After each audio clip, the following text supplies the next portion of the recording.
Well, back in 2015, our guest jumped on Twitter and shared a wild experience in a thread that went viral. It got comments from Ava DuVernay and Missy Elliott, both citizens of our show. Now that story has been turned into a movie by A24 Films, one of my personal favorite movie houses right now. And you can also get the novel, The Story by Asia Zola King, featuring contributions by Janixa Bravo and Roxanne Gay. Also, Janixa is also the director of this film. It's available at shop a24films.com. With us right now, Zola on Sway in the Morning. Zola, what up? Zola! Hey, good morning. Grand Hey. Rising, Zola. How are you? What part of the country you in? I'm in Atlanta, Georgia. Say that again. I'm sorry. Say that again. Atlanta, Georgia. Oh, you in Atlanta, Atlanta. Georgia. Okay, good. Okay, Yeah. so all right. She's not in Florida. She's not in Florida. Okay, I thought she might have been in Cali. It sound like you just waking up. Shit. Florida is where all that wild shit went down, man. Zola, I'm so happy to have you on the show, to hear your voice, because for the longest, so many of us just knew you through your writing. Literally through this Twitter thread, 2015. Citizens, it's your first time getting to know Zola. I'm sure you probably don't realize this is a woman who had the entire internet belonged to this one woman in 2015 with this, what is it, 148 tweet thread, like DB said, that went viral. And there's so much zigzaggy adventures that went down with this story. It's a stripper saga. It's also about sex trafficking. It's also about being careful with going on trips with people you just met within 24 hours because they might be fucking wild. Zola, when you sat down in front of your computer or in front of your phone to share this story for the very first time, were you thinking to yourself, yo, this is about to become a viral moment? Or were you just like, I have to get this out of my head, what I just went through, and put it as like a diary entry of sorts online? For me, I had told this particular story on the internet before. I didn't go into like detail. Like when I first got home, because this happened in March, I told this story on Twitter in October. So within that time frame, like I had told it on the internet before. I just didn't go into detail about what really happened. So at that point that night, I was just I want to say our pictures just like popped up on my phone. You know how Facebook does the like memories situation. Like it was like something like that. And I was like, I'm kind of triggered. Like I think I'm going to tell people about this bitch right here. Like, and so at that moment, I just kind of really got into it. It had nothing to do with, going viral. Like I said, that's something that I always did with my followers. Like we just have this key moment, like with my little internet community. So I was just doing what I usually do. For anyone who is unfamiliar with this story, because it is quite the whirlwind, can you give like a 60-second synopsis? Yeah, so I was a waitress through the daytime and a stripper at night. I was waitressing at Hooters at the time in Michigan, where I'm from. And I met a girl. She was in my section, and we kind of just hit it off. She told me she was a dancer as well. So there's this like unwritten rule that dancers and sex workers kind of, band together. It's just one of those things we do as sex workers. And so she told me she was a dancer. We exchanged numbers. The very next day she calls me and she's like, I'm going to Florida to dance. Again, that unwritten rule that sex workers stick together. I'm like, if you going, I'm going. So we ended up going to Florida. She told me it was myself, her boyfriend, and their roommate. I got there and just very quickly realized that was a lie. Her roommate was actually her pimp. I mean, he took my ID, he took my phone, he took all her money. I mean, it just, a hot-ass mess real quick.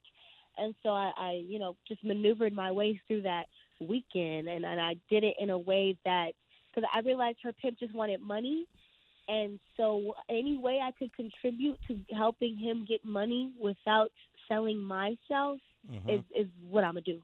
So I wrote about how I maneuvered my way through that. Wow. Yeah.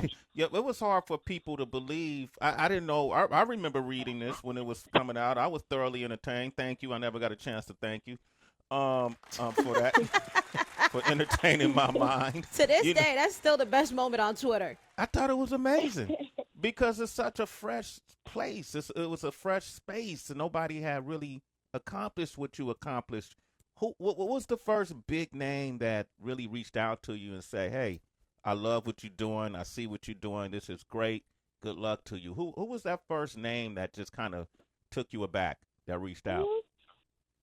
Since this was on Twitter, obviously everything was instant and kind of a live moment. So we were all kind of in this moment together. So all of the responses that had me like a bit taken back were actually on Twitter or in my DM, and they were kind of all happening at the same time. I mean, when it came, Ava DuVernay, like you said, I mean, Missy Elliott, she just was like, good job, keep telling stories. And I'm like, Missy Elliott is hype about something that came out of my mouth. Like, girl, what about the things that have come out of your mouth? But it was Missy Elliott for me. It was Erykah Badu for me. It was Solange Knowles for me. I mean, I was just like, there's no way. Like, all these amazing Black women whose words I've held on to and looked up to my entire life. They have been, inspired me to be who I am. Acting like I did something. Like, it was just one of those moments that I still can't fully process.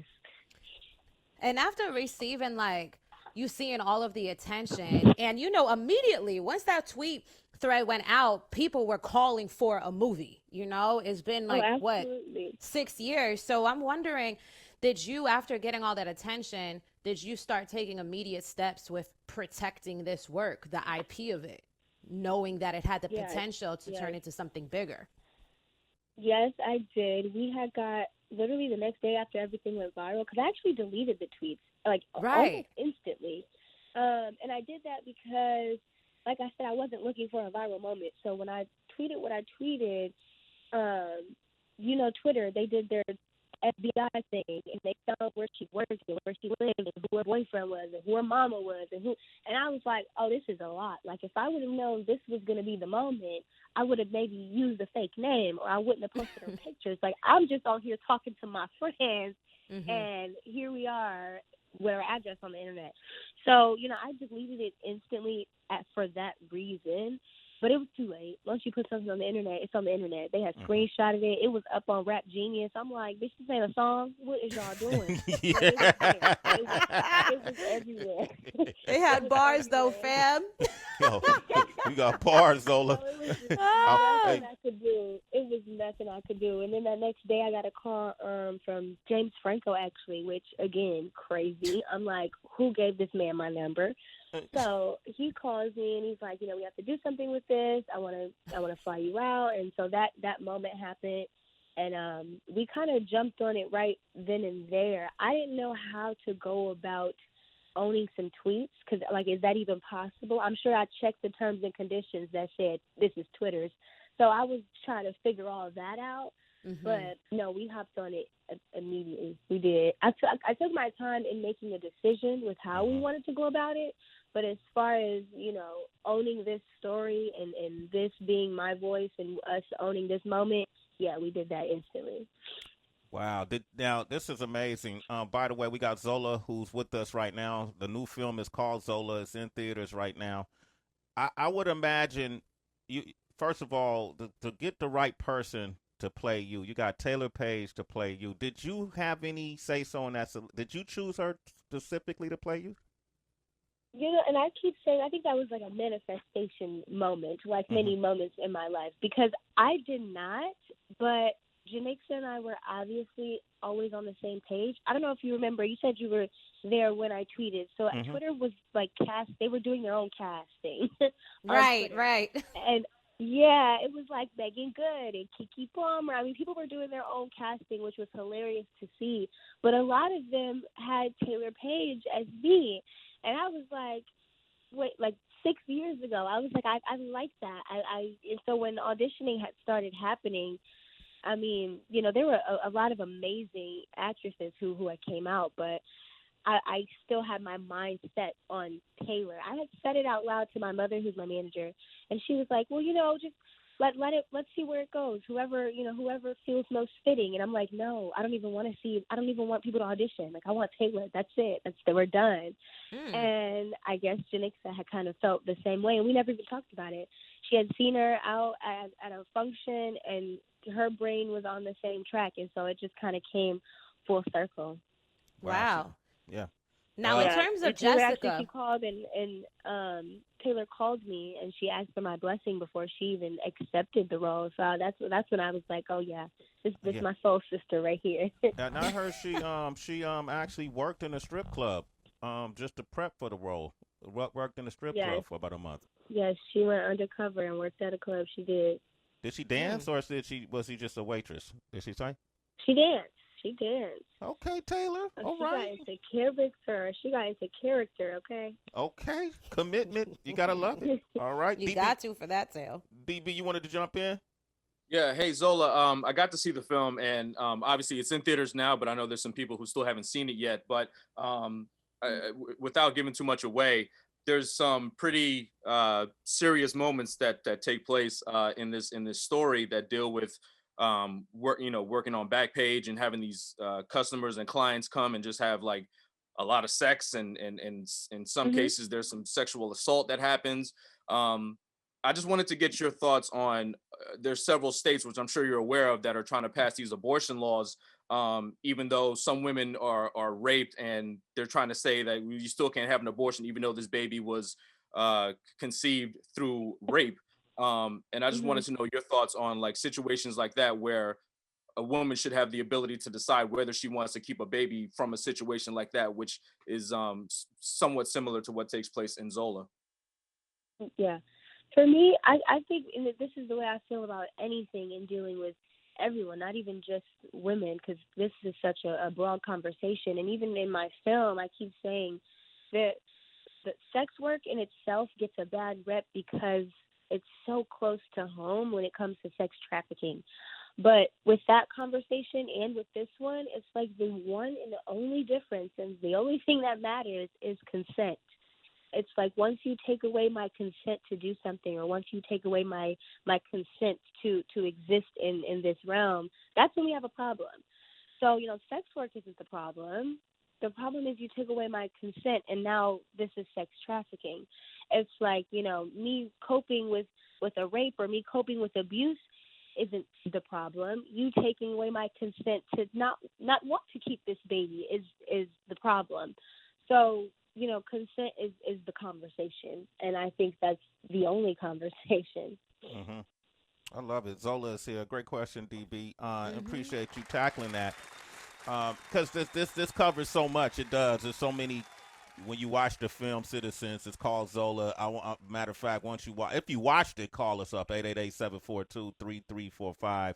Or you may be in the dance community or the sex work community. You want to comment 888-742-3345. What I'm curious about too, Zola, is all of us have worked in entertainment for years.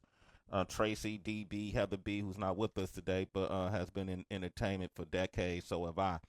And one of the most ironic things you have to cope with is, for all your life, you have these passions, you're shooting for these goals, and then you reach them. And, and then all of a sudden, everything that comes with it, attention, fame, the whole nine.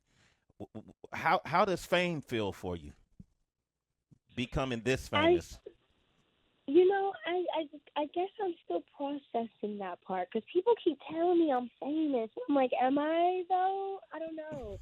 I don't feel very different. I mean, people have always kind of, just me being the personality I have and me being a sex worker and me being a black woman, I mean, I've always lived under this sort of microscope, like not by choice. People have always overanalyzed my choices and my decisions.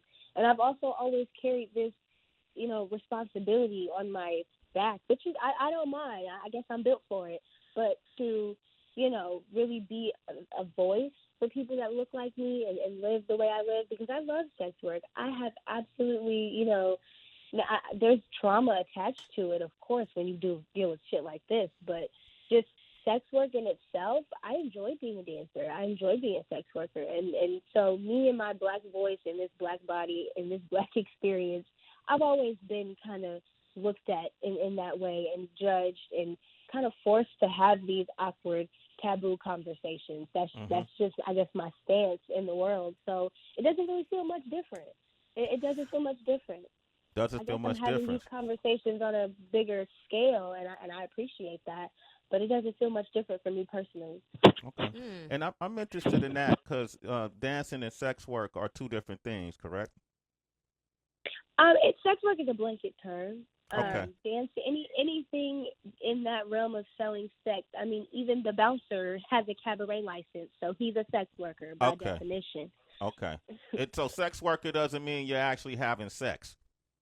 Absolutely not. I mean, cam girls are sex workers. You sell feet pics, you a sex worker. It's just a blanket term for the entire, genre.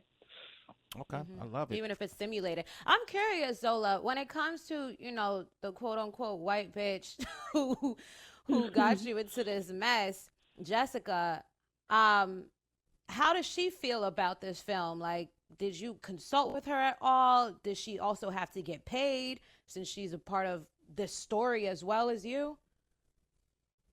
Well, Stephanie is a part of the story, but to answer your question, no, we don't talk. We after everything ended up going viral back in 2015, she obviously came out with her Reddit response and said I was lying. Of course I was, and nobody liked me, and I made $1 at the club, and I was the one tricking, and she just gave a completely, ridiculous response, and that kind of put a bad taste in my mouth. Because even at that time when the movie conversation started, I was like, I have no problem breaking this girl off. I mean, we did both go through this experience. And I was even still in a headspace like maybe she was manipulated. Maybe. I mean, did I really believe that? No, but I was going to hold on to, like I said, that unwritten law that sex workers stick together. I was like, maybe. But when she said what she said and just completely bashed me as a black woman and just completely tried to, belittle what it was that she did to me, I was like, actually, nah, I'm straight. She gonna stay where she at. And then she tried to sue me. We went to court. She said, I outed her as a sex worker, which I don't know. Apparently, she lost custody of her child. She tried to combine the two. I'm like, girl, all my stripper friends got kids. Okay, that ain't why you lost your kid. Let's tell the truth. So it just didn't work. And at that point, she actually signed paperwork that said, after this court date, like, we have no more connection to each other. Whatever comes of my experience, a book, a movie, a series, don't matter. It has nothing to do with you. And you agree to that, right? And her dumb ass was like, right. So, here we are. It is. Yup. And here you are on Sway in the Morning, and she not. Wow, that's crazy. So what's next? Are you gonna do another Twitter rant, or what's next?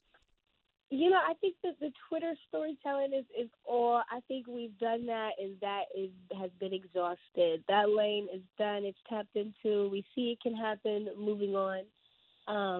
I still write. I write music. I'm still a sex worker. I'm on OnlyFans. I'm a cam girl still. I mean, I'm down for a one night only. Like, I'm still very much myself, okay?